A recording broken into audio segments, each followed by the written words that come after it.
नहीं, पैसिव भी है और एक्टिव भी है।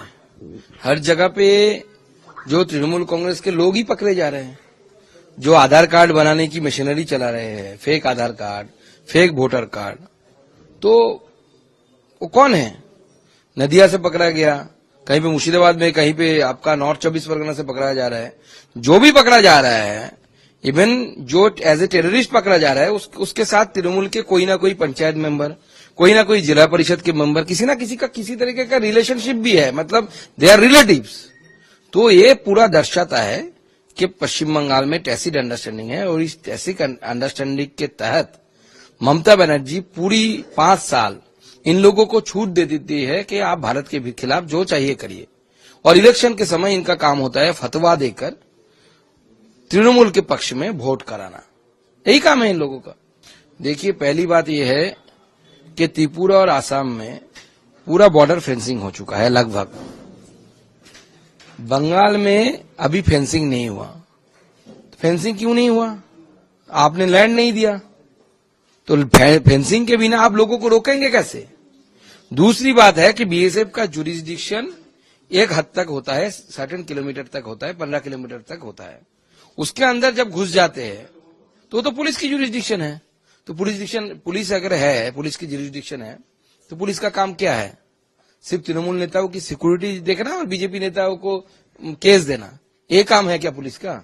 या पुलिस का, पश्चिम बंगाल की पुलिस का देश के प्रति कोई ये नहीं है, कोई रिस्पॉन्सिबिलिटी नहीं है? सेंट्रल की क्या कहना है? देखिए, ये जो अभी इनपुट आया है, हम भी मीडिया के माध्यम से हमें पता चला है कि शुभेंदु दा से लेकर बीजेपी नेताओं के टारगेट में, बीजेपी नेताओं टारगेट में है उग्रपंथियों के, क्योंकि ये स्वाभाविक है, क्योंकि उनका काम है, जो उग्रपंथी है, जो टेररिस्ट है, उनका लक्ष्य है पूरे बंगाल को फिराद हकीम साहब के जो बात है उनके अनुसार इस बंगाल को मुस्लिम बहुल इलाके में परिणत, इसको ट्रांसफॉर्म करना।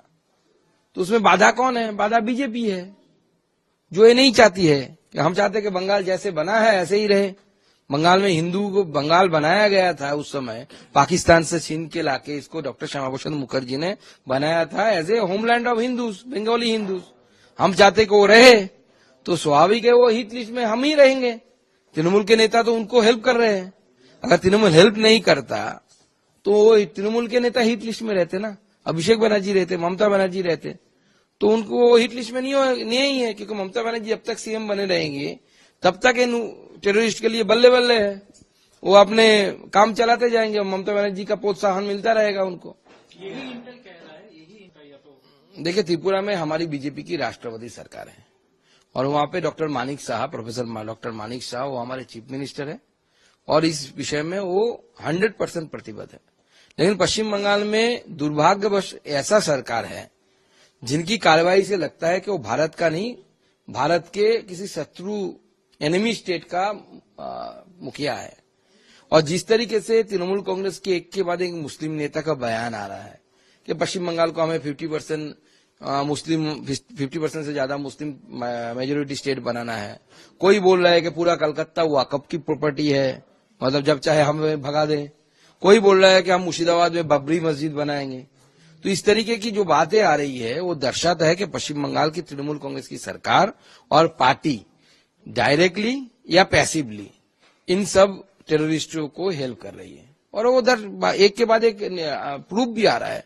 बंगाली हिंदुओं को अब समझने का टाइम आ गया कि अगर वो लक्ष्मी भंडार या प्रधानमंत्री आवास योजना के तहत ममता बनर्जी ने जो बांग्ला बाड़ी बोल के चलाया, जिसमें आवास दिया जाएगा, उसमें उसको लेने के चक्कर में अगर ममता बनर्जी को वोट करते हैं तो आगे वाले उसी दीदी की बाड़ी में ही उसकी बेटी के साथ रेप होगा, जो बांग्लादेश में हिंदुओं उसके साथ हो रहा है। कल भी बांग्लादेश में एक हिंदू महिलाओं के साथ सामूहिक बलात्कार हुआ और उसके बाद उनको जहर पिलाकर मार दिया गया।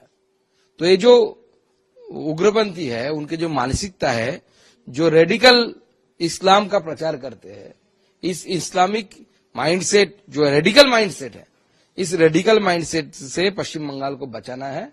और मुझे लगता है, मैं तो बिलीव करता हूं, जो पढ़े लिखे मुस्लिम हैं, जो सच में सेकुलर मुस्लिम हैं, वो भी चाहते हैं कि इन रेडिकल पावर से पश्चिम बंगाल बचे रहें।